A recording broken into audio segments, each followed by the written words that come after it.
A pesar de que todos sabíamos de este malestar del pueblo desde hace muchos años, ¿no? Y que nosotros mismos, cada uno en su propia experiencia sentía y vivía, sin embargo, esto ha sido una gran sorpresa, una sorpresa, la vastedad de este movimiento, ¿no? Y sin duda esto constituye un acontecimiento histórico, porque no es fácil que en la historia de Chile ocurran estas irrupciones tan masivas de un pueblo a las calles de su historia, y esta ruptura de la inercia llama a preguntarse qué es lo que la explica, ¿no? Sin duda que la ruptura de la inercia histórica ocurre cuando el pueblo ha alcanzado el límite de su cansancio individual, podríamos decir, y se transforma en una potencia colectiva, visibilizándose en el espacio público. Nos preguntamos entonces, ¿quién es este pueblo que se moviliza y que pronuncia su despertar? Para la gran mayoría de los chilenos, este pueblo es un rostro conocido, cercano, familiar, ¿no? Porque somos nosotros mismos. Sin embargo, para la clase que está actualmente gobernando y que es propietaria del gran capital, el pueblo es un desconocido, un extranjero, un bárbaro, un alienígena, al decir muy gráficamente de la señora Morel. La clase que está en el poder, sin duda, se ha autoenclaustrado y se enclaustra en ciertas falsas identidades que son reminiscencias de un pasado o que son identidades construidas en relación a un otro que ellos ven de manera distorsionada.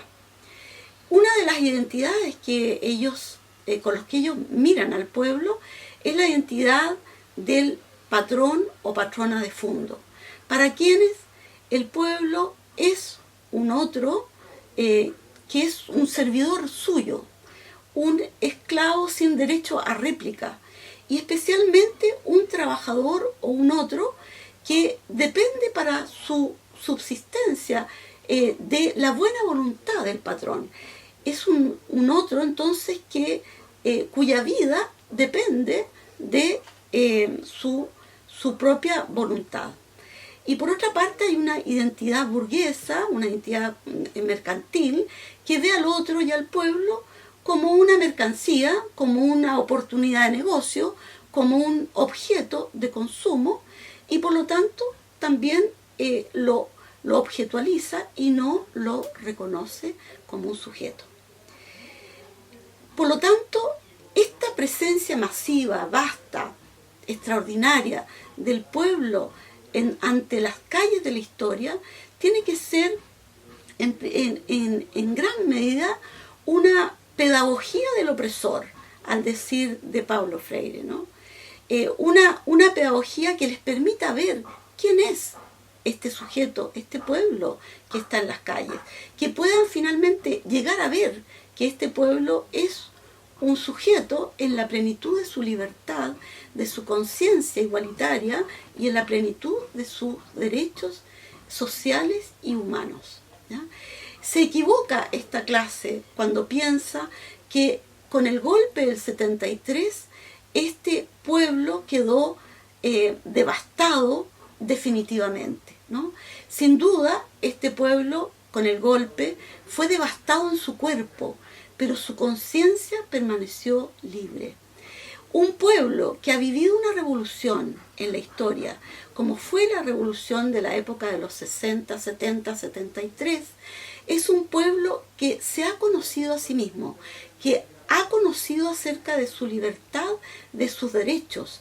Es un pueblo que ha conocido de la plenitud de su ser sujeto en la historia. Por lo tanto, ese pueblo es que aparentemente fue derrotado, en realidad solamente fue un cuerpo devastado, pero es un pueblo que ahora aparece libre, ¿no?, en las calles de nuestra historia, con el dolor y al no olvido de los desaparecidos, este pueblo aparece nuevamente en las alamedas de nuestra ciudad y de nuestra historia. Y eso entonces es algo que las clases gobernantes y el poder de estas clases debe finalmente tener que ver, ¿no? Si queremos vivir en democracia. Por último, tenemos que plantearnos respecto de la preocupación que existe hoy acerca del futuro de este movimiento, ¿no?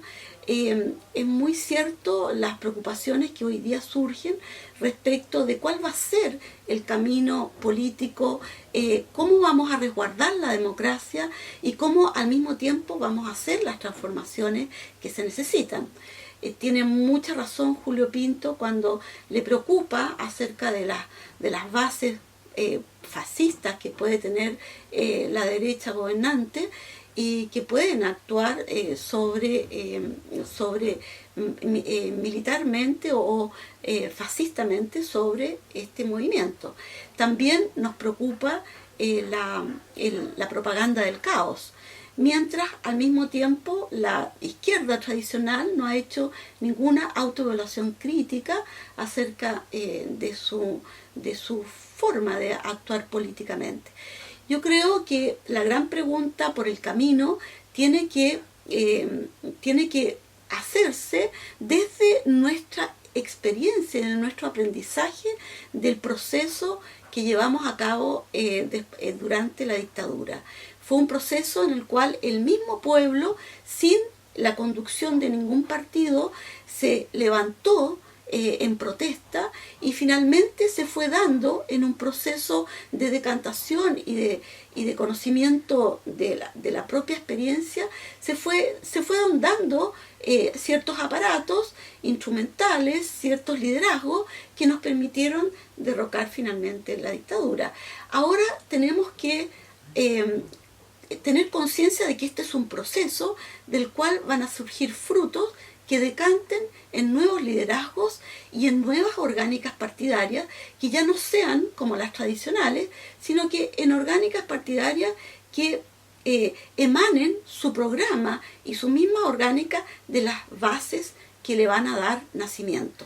Serán partidos que sean también, más bien voceros de las multigremiales y de la organización que coordine a las bases en sus demandas de transformación.